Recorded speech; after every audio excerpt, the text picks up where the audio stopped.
One thing that I would say I inevitably find in hemlock forest is moss. And with moss comes a plethora of mushrooms and other things that are more water reliant. So I've entered in a section of forest as I'm going to a local historical dam in the town of Ashfield, Massachusetts, that the hill is quite steep, for one. And there's a lot of moss and there's a lot of mushroom growth that I've witnessed already. Boletes, particularly a red-orange or a yellow-orange bolete, which bleeds green or almost blue-green immediately. And there's also a brown bolete, which has a slightly wider base, but it's not anything like Boletus edulis. And there have been some other boletes which do well in sort of damp conditions. It's nice. But have a walk into a primarily hemlock forest, and the significance of the growth here is very different, of course, than other forests. How much moss there is, for one.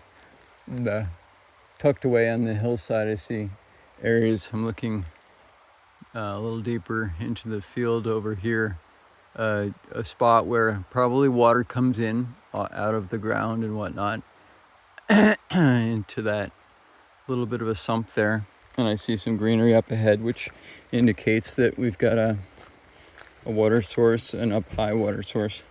Being that there's a dam nearby, I would think that there's in historical dam even, that there is a significant amount of water flow through.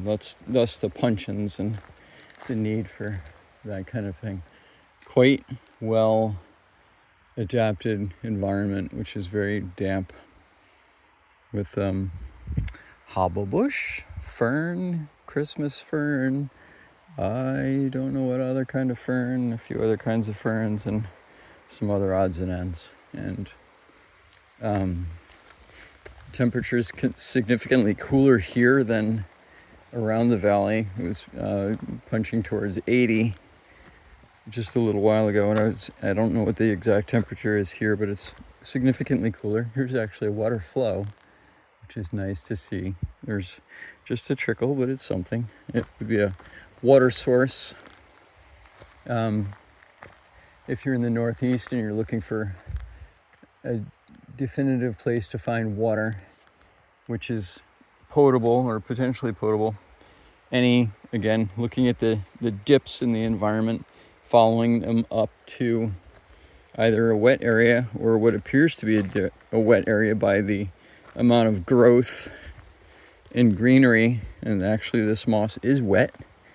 And here's an example here of it's coming down through.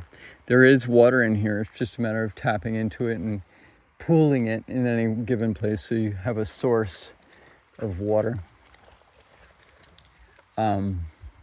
And it looks like just up beyond might be a spot where it's potential well dig in or whatnot, where there's probably a spring that comes out of the mountain. Thank you for being interested in water and how to find water and how to tap into that resource, literally and figuratively, when it comes up, and also to being open to the information coming in different kinds of environments. The conifer forest, primarily hemlock forest, has a wealth of life in it that is very different than other environments in the Northeast.